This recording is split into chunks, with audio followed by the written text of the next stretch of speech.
En este problema, en el problema que acabamos de hacer, el problema 3, hemos visto que la aplicación f del enunciado es una aplicación biyectiva que cumple que f de x por y es f de x por f de y para cualesquiera x e y de g. Vale, pues una aplicación con esas propiedades se llama un isomorfismo de grupos. Y el concepto de isomorfismo de grupos es un concepto esencial de la teoría de grupos, exactamente igual que el concepto de isomorfismo de espacios vectoriales es un concepto fundamental para los espacios vectoriales. No sé si habréis visto en álgebra lineal que, por ejemplo, que R4 es isomorfo al espacio vectorial de matrices 2×2 sobre R. Si no lo habéis visto, lo veréis y también lo explico en mis vídeos del curso de álgebra lineal. Y una cosa es lo que es la definición matemática, que significa cuál es la definición de que dos espacios vectoriales sean isomorfos, y otra cosa tan importante como la definición es la idea intuitiva de qué significa que dos grupos o qué significa que dos espacios vectoriales sean isomorfos. Voy a empezar comentándolo brevemente en el caso de espacios vectoriales y luego iré al caso de grupos. Bueno, pues R4 son vectores de la forma xy, zt. Las matrices 2×2 sobre R son matrices 2×2 sobre R, ¿no? O sea, son expresiones de la forma x y z t, donde en ambos lados x, y, z y t son números reales. ¿Cómo se suman vectores en R4? Bueno, pues se suman, como sabéis desde el bachillerato, componente a componente.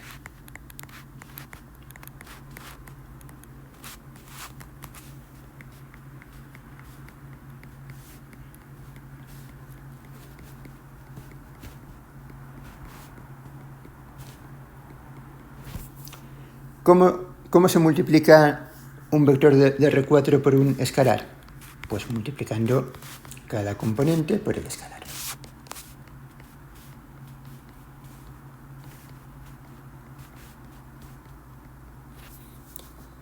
Vale, ahora vamos a ver cómo son las operaciones, la ley de composición interna y la ley de composición externa en el espacio vectorial de matrices 2×2 sobre R.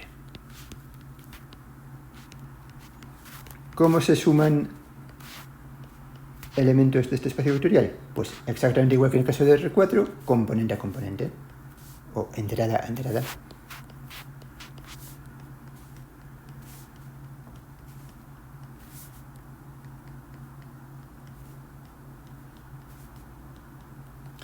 ¿Cómo se multiplica un elemento del espacio vectorial de matrices por un escalar? Pues multiplicando cada entrada por ese escalar.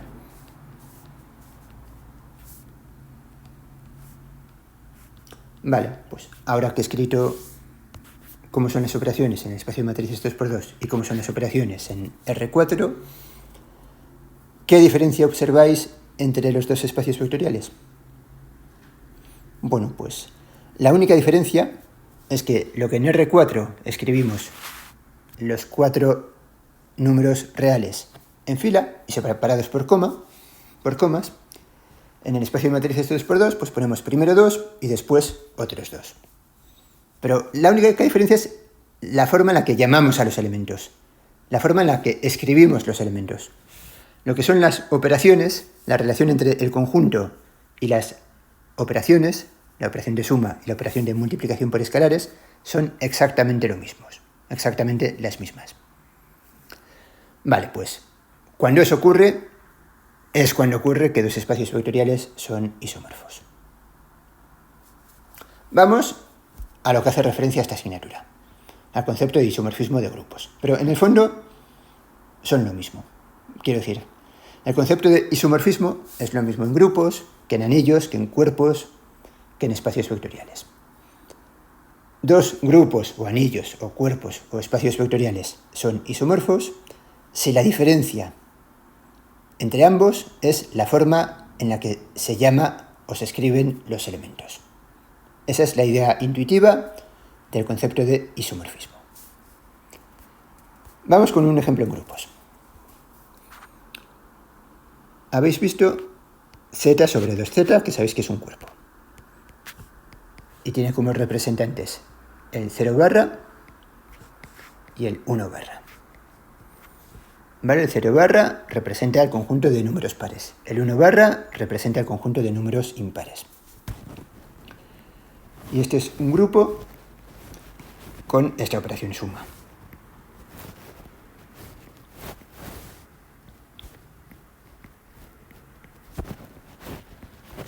Cero barra por 0 barra es 0 barra, que representa que par más par es par. 0 barra por 1 barra es 1 barra, par más impar es impar, 1 barra más 0 barra es 1, y 1 barra más 1 barra es impar más impar, es par. Por tanto es 0 barra. Vale, este es un grupo que conocéis. De hecho, sabéis que es un cuerpo. Ahora vamos a hablar de G, el conjunto formado por los elementos casa, coche.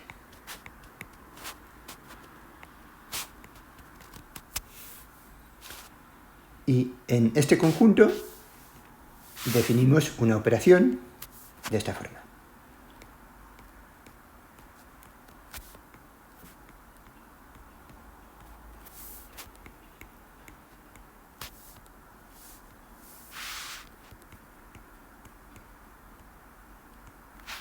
¿Vale? Estamos definiendo una ley de composición interna que asocia el par casa-casa, casa. Casa-coche, coche. Coche-casa, coche. Y coche-coche, casa.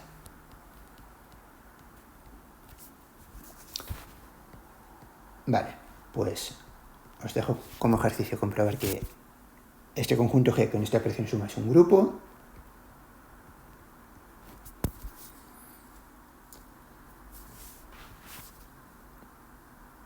Y la pregunta es, ¿os parece un grupo nuevo, un grupo que me acabo de inventar que no ha aparecido antes? Vale, y la respuesta es que este grupo en el fondo es el mismo que este. Es decir, este grupo G es isomorfo a z sobre 2z. ¿Por qué? Pues intuitivamente es el mismo porque la diferencia entre ambos es la forma en la que llamamos sus elementos. Si vamos a la tabla de grupo, que es lo que realmente define un grupo, observamos que donde en la primera tabla pone 0 barra, en la segunda pone casa. Donde en la primera tabla pone 1 barra, en la segunda pone coche. Y esa es la única diferencia entre los dos grupos, la forma en la que llamamos a los elementos. Vale, pues ese es el concepto intuitivo de isomorfismo. Os dejo como ejercicio probar que lo son, y para probar que lo son hay que encontrar una aplicación F que cumple las condiciones de la definición. ¿Vale? Pero matemáticas son dos cosas. Una, hacer las cosas formalmente, que sería encontrar una aplicación con esta propiedad. Y la otra cosa importante es tener la intuición. De lo que os he hablado en este vídeo principalmente es de la intuición.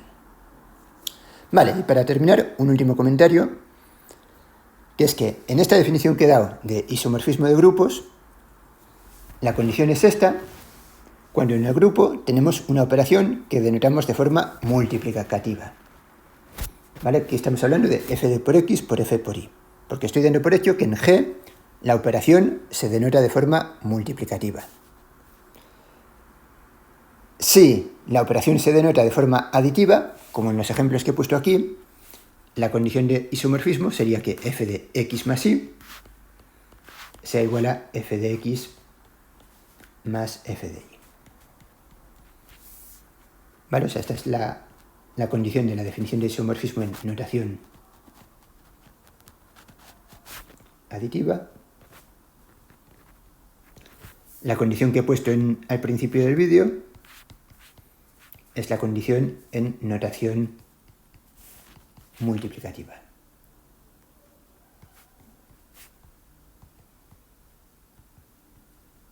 ¿Vale? Y esto es importante tenerlo en cuenta cuando se trabaja con grupos o con cualquier estructura algebraica. Por ejemplo, si se trabaja con anillos o cuerpos, hay dos operaciones, una que siempre es notación aditiva, otra que es notación multiplicativa. Y ahí no hay confusión posible. Pero cuando se trabaja con grupos, a veces se usa notación aditiva, habitualmente cuando el grupo es abeliano, y a veces se usa notación multiplicativa. Y es importante tener presente que solo es una cuestión de notación, no tiene mayor importancia usar una u otra, pero como siempre en matemáticas hay que ser consistente y hay que no mezclar las dos.